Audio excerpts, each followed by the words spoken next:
오늘 우리에게 주시는 하나님의 말씀은 시편 139편 7절에서 12절까지 말씀입니다.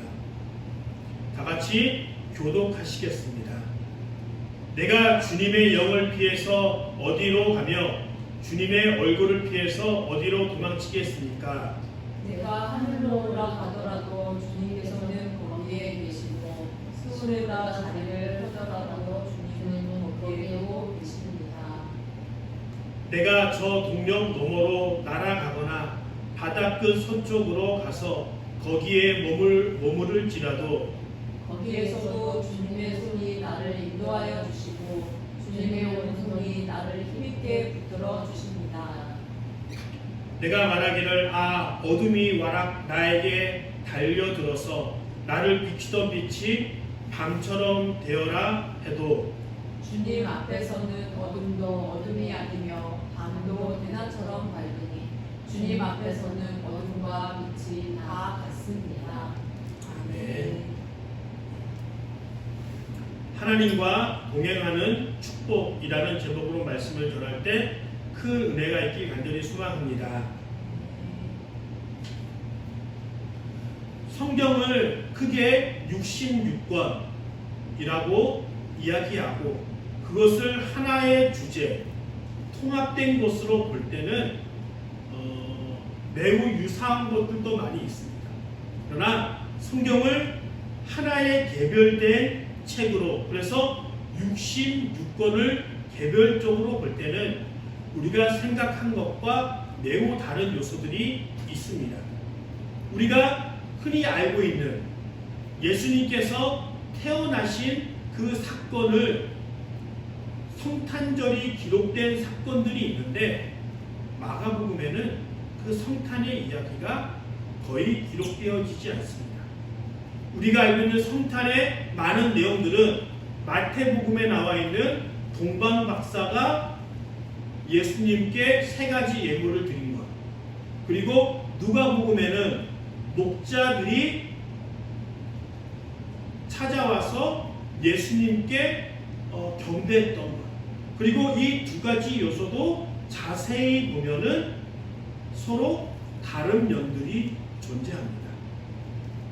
이렇게 책과 책을 나누어서 본다면 매우 다른 차이가 있고, 그리고 더 나가서 구약과 신약을 다른 책으로 분류해서 다르게 본다면 역시 매우 다른 요소들이 존재합니다. 구약에는 천국, 더 나가서 사람이 죽어서 심판받고 천국과 지옥에 가는다는 내용들이 은유적으로나 아주 미세한 그런 부분들로 감추어지는 부분들이 있을 수 있지만 거의 없어요. 우리가 예수님을 믿고 구원받고 믿지 않는 자들은 지옥에 가고 믿는 자들은 천국에 간다는 내용들은 거의 신약적인 내용입니다. 어찌하였든 이 2가지 요소는 매우 다른 요소들이 있습니다. 신약에서는 예수님을 임마누엘 되신 하나님, 나의 친구 되신 하나님이라고 친밀감과 우리를 용서하시는 하나님의 개념이 있어서 우리가 아무런 거리낌 없이 하나님께 나와 예배를 드리고 기도를 하지만, 구약의 하나님은 우리가 지금 하나님을 생각하고 하나님을 여기는 것만큼 그렇게 친숙한 존재가 아니었을 수도 있습니다. 간혹 다윗 이렇게 믿음에 아주 좋은 사람들을 제외하고는 아주 대중적인 입장에서는 하나님은 친숙하고 나와 동행하는 것이 매우 무서울 정도로 힘들고 어려운 존재였습니다. 모세가 시내산에 도착했을 때 하나님의 말씀을 받기 위하여 사람들에게 제안합니다. 우리 모두 하나님을 만나기 위하여, 하나님 말씀을 듣기 위하여 하나님 앞에 나갑시다 라는 제안을 했을 때 일반 사람들은 어떻게 했을까요? 하나님을 만나는 것이, 하나님의 임재 안에 들어가는 것이 우리의 복이고 우리가 누릴 수 있는 최고의 선이기 때문에 다 손을 잡고 하나님께 나갑시다 라고 여겨야 할진데, 출애굽을 하고 있는 그 많은 이스라엘 사람들은 그것을 거절합니다. 우리는 됐으니까 우리를 대신하여 모세, 당신이 하나님 앞에 나가십시오. 그렇게 요청하고 요구하며 그렇게 대리인으로 모세를 세웠던 가장 중요한 이유 중에 하나가 자기네들이 죽을 수도 있을까 합니다. 그렇다면 이렇게 일반 사람들이 하나님께 죄를 저질렀고 그것으로 인해서 하나님을 뵀을 때 나는 죄인이기 때문에 죽을 수밖에 없구나, 죽게 되었구나 라고 이야기하는 것은 그래, 타협하여서 어느 정도 이해할 수 있는 영역이 있습니다. 그런데 이러한 생각은 일반 사람들뿐만 아니라 누구에게도 하나님을 가장 가까이 섬겼던 제사장에게도 이러한 생각을 갖고 있었다는 거예요. 다 같이 한번 읽어볼까요? 시작. 나는 부르짖었다. 재앙이 내게 닥쳤겠구나. 이제 나는 죽게 되었구나. 나는 입술이 부정한 사람인데 입술이 부정한 백성 가운데 살고 있으면서 왕이신 만군의 주님을 만나 뵀다니. 이게 누가 한 고백일까요? 이제 그 하나님을 만나고 주님을 보게 되어서 나 같은 죄인은 죽게 되었구나 라고 두려움에 떨었던 사람은 바로 그 시절의 가장 위대한 제사장 중에 한 명인 이사야였습니다. 하나님을 늘 같이 그 옆에서 섬기던 제사장조차도 하나님을 만나게 됐고 하나님을 보게 돼서 나는 이제 죽게 되었구나라고 얘기할 정도로 하나님이란 존재는, 하나님을 보고 만나는 그런 위대한 일들은 사람들에게 매우 불안한 일처럼 여겼던 것입니다. 그래서 우리가 기억해야 할 것은 하나님이 이렇게 우리에게 친숙하게 아무런 거침없이 대리자 없이 예배하고 기도하고 찬양할 수 있게 된 것은, 그것은 바로 신약과 구약이 달라지게 된 가장 핵심적인 가치 중에 하나입니다. 그래서 예수님의 이름을 부를 때 다른 이름이 있죠. 뭐라고 부르죠? 임마누엘. 임마누엘은 무슨 뜻일까요? 나와 항상 어디나 함께 하신 하나님이라고 얘기합니다. 오늘 읽은 본문이 바로 그 구약에서 임마누엘 되신 하나님을 우리에게 보여주고 있습니다. 내가 어디를 가든지 하나님이 나와 함께 하시며 하나님이 내가 가는 곳보다 먼저 그곳에 가신다라는 그 의미로 오늘 성경 본문을 우리가 읽었습니다.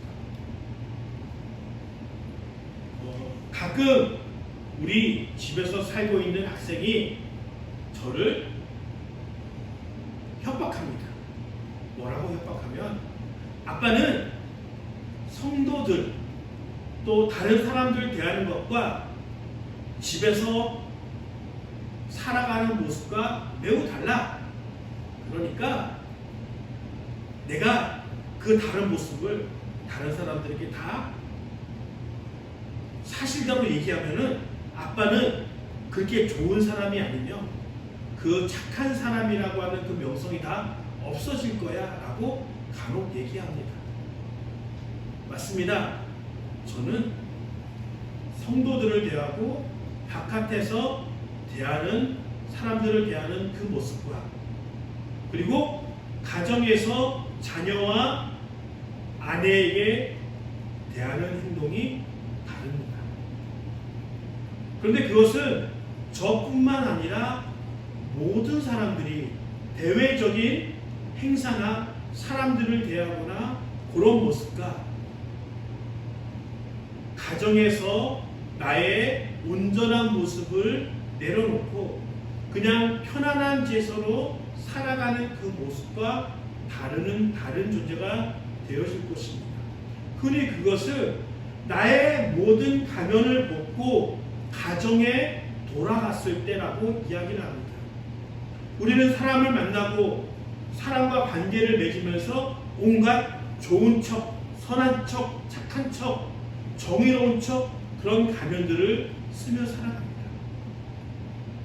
그런데 가정에서는 그 모든 가면을 벗어버리고 실질적인 나의 본질의 모습과 대면하게 됩니다. 그래서 나의 그런 가면 쓴 모습과 나의 가면을 내려놓고 포기하고 쓰지 않는 그 모습과 상당한 다름, 상당한 괴리감이 있는 사람은 그 사람이 힘들고 어렵고 스트레스를 많이 받고 그가 매우 건강하지 않는다는 증거를 보여주고 있는 것입니다. 그러나 반대로 얘기하면 사회의 모습과 가장 편안한 곳의 모습이 비슷하다면 그 사람은 어떤 사람이에요? 건강한 사람이라는 거예요. 내가 다른 사람들 앞에서 가면을 쓰지 않아도 된다는 것. 그것 자체가 내가 건강하다는 이야기를 얘기해 주고 있는 것입니다. 그래서 우리는 내가 포장되어 있는 모습, 가면을 쓰고 있는 모습이 안전하다라고 여깁니다. 그런데 중요한 것은 하나님이 함께 하신다는 것, 하나님이 나와 동행하신다는 것을 알고 있다면 우리는 하나님 앞에서 가면을 쓸 수가 없는 거예요. 아니면 반대로 내가 안전한 곳, 내가 편안하게 여기는 그 모든 곳에서 가면을 써야 된다라고 볼 수 있습니다. 왜냐하면 임마누엘 되신 하나님, 나와 항상 함께 있으며 내가 어디에 가든지 먼저 그곳에서 기다리시는 하나님이라는 존재를 생각하고 인식하고 있다면 우리는 모든 곳에서 가면을 써야 합니다. 그런데 중요한 것은 그 가면이 가당치도 않는다는 것입니다. 왜냐하면 하나님께서는 나를 태초에 내가 태어나기 전부터 나를 아시고 내가 무슨 말을 해야 되는 것, 무슨 말을 하려고 하는지 다 알고 계시고 나의 생각조차 하시고 나의 가장 부끄러운 모습까지 다 알고 계신다라고 우리에게 이야기를 해주고 있습니다. 그러기에 하나님이 나와 함께 하신다. 하나님이 늘 나와 동행하신다는 것은 사람에게 가장 큰 축복이 될 수 있으며 반대로 얘기하면 내가 항상 긴장의 끈을 놓지 않고 살아가야 한다는 그 두 가지 요소가 함께 존재한다는 것입니다. 그러기에 하나님과 함께 한다는 것은 하나님을 사랑하고 하나님의 도우심과 인도하심을 간절히 바라는 사람들에게는 그것보다 더 큰 축복이 없습니다. 근데 반대로 하나님을 관심이 없고 하나님께 범죄하려고 했던 그 사람들에게는 하나님이 늘 동행한다는 것은 가장 큰 저주 중에 하나일 수도 있다는 것입니다. 경찰이 함께 한다는 것. 가끔 운전을 가다 보면은 안전벨트를 깜빡하고 하지 않고 가다 보면 경찰이 내 앞에 딱 보이면 어떻게 해요? 무조건 안전벨트를 하는 신용을 합니다. 왜? 들키지 않기 위해서.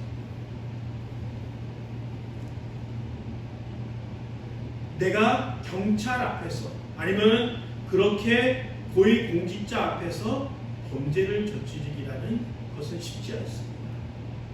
그래서 내가 잘못 살고 범죄를 저지르려고 한다면은 경찰이나 그런 존재들이 나에게 어렵고 힘들 수 있습니다. 그런데 도둑으로부터, 괴한으로부터 여성들이 밤길에 골목길을 가야 하는데 무서워서 가지 못할 때 경찰이 동행한다면 얼마나 그 여성은 그 무서운 골목길을 안전하게 갈 수 있을까요? 하나님이란 존재가 죄를 짓는 자들에게는 두려움의 대상일 수 있지만 하나님의 보호하심을 사모하고 기다리는 사람들에게는 안전한 존재, 유익한 존재가 되는 것을 우리는 기억해야 합니다. 그러기에 우리는 하나님이 보호하신다는 것, 하나님이 동행한다는 그 사실을 기억해야 합니다. 그러면서 오늘 이 시편 139편을 기록한 다윗이 이야기합니다. 7절에 보면 내가 주님의 영을 피해서 어디로 가며 주님의 얼굴을 피해서 어디로 도망치겠습니까? 내가 하늘로 올라가도 수월에 내려갈지라도 동쪽 끝에 갈지라도 서쪽 끝에 갈지라도 하나님을 피할 수 없다라고 오늘 다윗은 우리에게 이야기합니다. 그런데 이런 존재는 우리를 지키시고 보호하기 위하여 우리보다 먼저 선행하셔서 그곳에 가는 거예요. 공포 영화나 귀신 영화나 스릴러 영화를 보면 악당들이, 귀신들이 먼저 가서 해하려고 하는 그런 존재가 아니라 하나님의 길을 만들어 주시고 하나님의 장애되는 것을 치워주시고 우리가 밤의 해나 낮의 해가 우리를 상치 못하도록 보호하시고 인도하신 하나님임을 우리는 기억해야 합니다.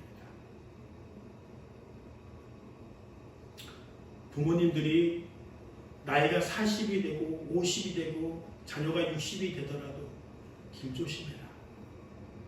이렇게 비가 오고 눈이 오면 운전할 때 조심하고 웬만큼이면 다니지 말아라 라고 부모의 입장에서 아무리 60이 되고 70이 된 자녀에게도 동일한 걱정과 근심을 조언을 하게 됩니다.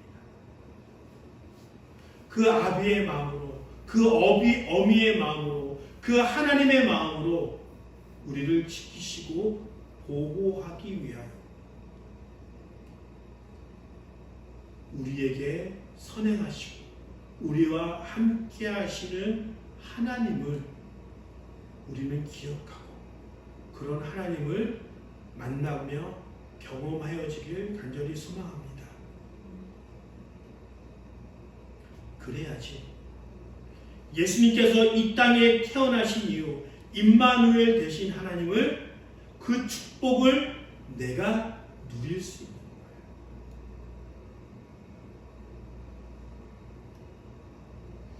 그러면서 하나님이 우리를 지키시고 보호하신다는 생각과 함께 하나님이 늘 나와 동행하시고 함께 하시며 나는 하나님 앞에서 숨길 것이 없다라고 고백할 수 있어요.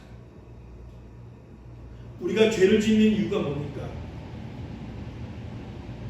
그 사람들이 내가 죄 지은 것을 몰라보기 때문에 죄를 짓는 거예요. 가끔 운전을 하다 보면은 갑자기 유턴을 차선도 아니고 유턴하는 경우가 있습니다. 근데 만약에 내가 운전하다가 경찰이 저기 앞에 있는데 유턴을 불법 유턴 신호를 어기며 교통 규칙을 어긴다는 것을 상상할 수 있을까요? 못해요. 하나님이 보고 계신다면, 하나님이 함께 하신다는 생각을 갖고 있으면 우리 모두는 죄를 짓거나 범죄하거나 나쁜 길로 가질 수가 없어요. 죄를 짓는 가장 큰 이유 중에 하나는 임마누엘 되신 하나님을 느끼지 못하고 나와 동행하신 하나님을 잊어버렸기 때문에, 하나님을 내 삶에 적용시키지 못하고 하나님을 잊어버렸기 때문에 죄를 짓습니다. 우리가 2023년도를 살아오면서 실패하고 실수하고 죄 지은 많은 일들이 있습니다. 그러나 중요한 것은 그렇게 실패하고 실수했고 죄를 저질렀던 그 많은 것 중에 가장 중요한 것은 하나님이 나와 함께 하셨다라는 생각을 하지 못하고 잊어버렸다는 거예요. 가끔 제가 제 삶에 나타난 간증을 여러 하는데 그 중에 하나가 그것이었습니다. 저는 초등학교 5학년 때 아버지가 돌아가십니다. 그리고 그 전까지 나에게 가장 슬프고 힘든 일이 무엇이었냐라고 물어본다면 아버지께서 초등학교 5학년 때 돌아가시고 그 가정이 너무 힘든 것으로 인하여 나타난 결과라고 이야기합니다. 이제 아버지가 마지막으로 염을 하고 관에 들어가기 전에 어머니가 저를 부르십니다. 초등학교 5학년 때 아버지 마지막 가시는 길이니 아버지 한번 만져봐라. 근데 아버지는 어떤 상황이에요? 벌써 돌아가시고 뭐라 그러나요? 시체가 시신이 부패되지 않도록 꽁꽁 얼려놓은 상태에 아버지 손을 대니 사람 손이야 따뜻하고 미온이 있지만 차갑게 굳어버린 얼어버린 아버지의 시신에 손을 댔을 때 제 인생에 가장 힘들고 어려운 순간이 바로 그 시간이었습니다. 그런데 성령 집회를 하는데 하나님께서 보여주신 가장 힘들고 어려웠던 그 기억이 은혜의 순간으로 변하는 경험을 하게 됩니다. 아버지 시신을 만지면서 힘들고하고 어려워하는 그 초등학교 5학년의 그 삶의 현장에 예수님께서 뒤에서 나를 바라보고 계시는 거예요. 내가 그때 나 혼자가 아니에요. 나를 지켜주시기 위하여, 나를 보호하시기 위하여, 그때는 내가 하나님을 믿지도 않고 믿음의 믿자도 없었고 교회를 다니기 전이었지만 하나님께서 가장 힘들고 어려웠던 그 순간에 나는 보지 못했지만 예수님께서 나와 함께 하시고 나를 보고 계십니다. 그것을 성령 집회에서 나에게 보여주셨어요. 그 결과 더 이상 가장 힘들었던 순간, 가장 어려웠던 순간이 더 이상 어려운 시간이 되지 않고 은혜의 순간으로 바뀌게 되었습니다. 하나님 도대체 어디에 계셨습니까? 라고 얘기하기에 앞서 믿음의 눈으로 그 과거의 사건과 환경으로 돌아가서 하나님 어디에 계셨습니까? 라고 기도하면서 힘들고 어렵고 아파하며 눈물 흘렸던 그 순간에 나와 함께 하시는 예수님을 발견한다면 더 이상 그 처참한 현장은 나에게 슬프고 어려운 환경이 아닌 은혜의 환경이 되었을 것입니다. 임마누엘 되신 하나님은 믿는 자들에게도 언제나 늘 함께 하시지만 믿기 전의 사람들에게도 항상 그의 사랑을 베풀기 위해 노력하시고 그들과 함께 하십니다. 중요한 것은 내가 그 예수님을 믿음의 눈으로 발견하지 못했을 뿐이지. 내가 가장 힘들고 어려웠을 때 그때도 예수님이 나와 함께 하고 있었다는 것을 우리는 기억해야 합니다.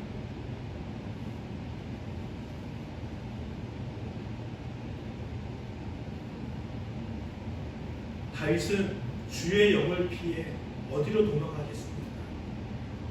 도망갈 수 없다는 것, 피할 수 없다는 것. 그렇다면 내가 가장 힘들었을 때, 내가 가장 어려웠을 때, 가장 낙담하고 삶을 포기하고 싶었을 때, 그 순간에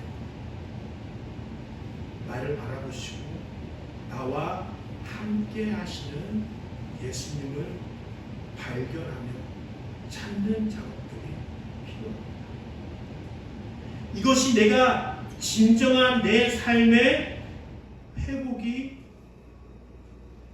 만들게 되는 일임을 기억해야 합니다. 그리고 그 힘들고 어려운 순간이 예수님을 발견하게 되면 은혜의 시간, 감사의 시간, 축복의 시간으로 변하며 우리의 인생이 바뀌게 되어질 것입니다. 그것이 바로 임마누엘 되신 하나님, 나와 늘 함께 하시는 하나님, 예수님이 이 땅에 오신 목적 중에 하나임을 우리는 기억해야 합니다.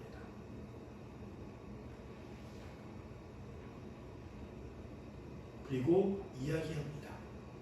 다윗은 24절에 내가 나쁜 길을 가지나 않는지 나를 살펴보시고 영원한 길로 나를 인도하여 주십시오. 라고 고백합니다. 아마 다윗은 자기가 지은 범죄로 인하여서 하나님을 피하거나 어디로 도망가고 싶었을 그 마음의 상태로 시편 139편을 기록했을 것 같습니다. 그러면서 139편에 나는 하나님을 피할 수 없습니다. 하나님이 늘 나와 함께 하십니다라고 얘기하면서 죄 가운데 하나님께 죄악을 저지른 상황에서 하나님의 존재를 인정하고 하나님이 늘 나와 함께 하신다는 것을 존중하고 나는 죄를 지었지만 나는 실패했었지만 하나님의 말씀을 거역했지만 내가 나쁜 길을 가지나 않는지 나를 살펴보시고 혹시나 내가 또 다른 죄악이나 또 다른 나쁜 짓을 저지를 수도 있지만 영원한 길로 하나님의 길로 나를 인도하여 주십시오 라고 간청하며 믿음으로 나와 함께 하시는 하나님을 받아들이고 그 하나님이 우리의 인생을 인도해 달라는 그 기도의 찬양으로 시편 139편을 마무리합니다.